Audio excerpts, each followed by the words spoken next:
Hey, friends. Hope you're doing all right. It's been a while since I posted anything because, man, it has been busy here. Luckily, the good kind of busy, not the busybody stuff. But last week had a big live production thing with the church where I work. Big youth event, live recording, all that kind of stuff.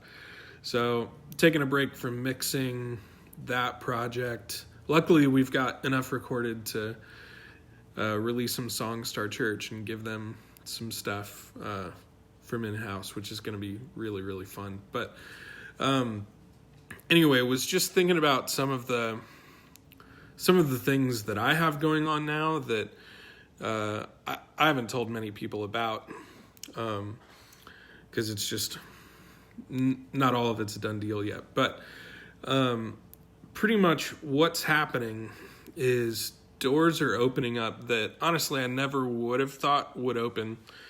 Some of them I wasn't really looking for. They kind of found me, but it was all because of the work I've been doing the last year and a half, 2 years. And it's funny because I wasn't really expecting it, but it's what I tell my clients all the time. Be responsible with the work that you've got in front of you, and capacity will start to increase and people will start to take notice. And when people start to take notice, you'll start getting opportunities. And those opportunities require greater capacity. They require a lot more foundation to be built on. But if you're responsible now, if you're responsible in the smaller stuff, even if you've got really big aspirations, if you're responsible with the small stuff, the bigger stuff will come down the pipe later. And you'll actually, an old coach of mine used to talk about having shoulders wide enough and strong enough to carry the load of that. Your capacity will increase. And people in your community that have opportunities for you, they might be watching and waiting for someone to have the capacity for the work that they need done. So don't neglect if you're in a phase where you're man, I know my dreams are so much higher than where I am. Don't neglect the small stuff. If you're a follower of Jesus, he talks about this kind of stuff too. So this, if that's a part of your faith background, that's an important lesson in there too. But even if you don't believe any of that stuff, this is just how the world works, you know? You might, I think back, I got opportunities when I was younger, but I didn't have the capacity for it. And so you end up turning some stuff down or trying out for stuff or applying for jobs. And stuff doesn't work out. Build up your capacity by handling the small stuff responsibly.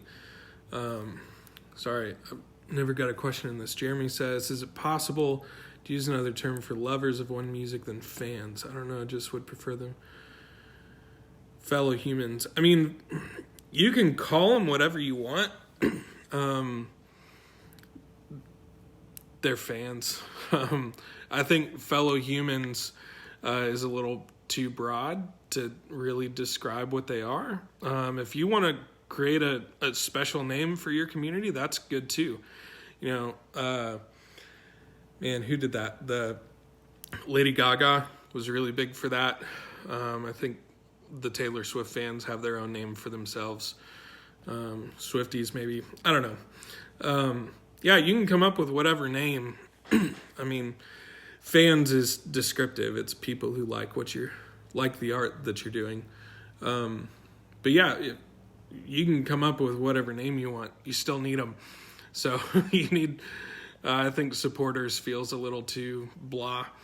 But anyway, that's beside the point. So, yeah, handle the stuff where you are now. Do it really well. Pay attention to it.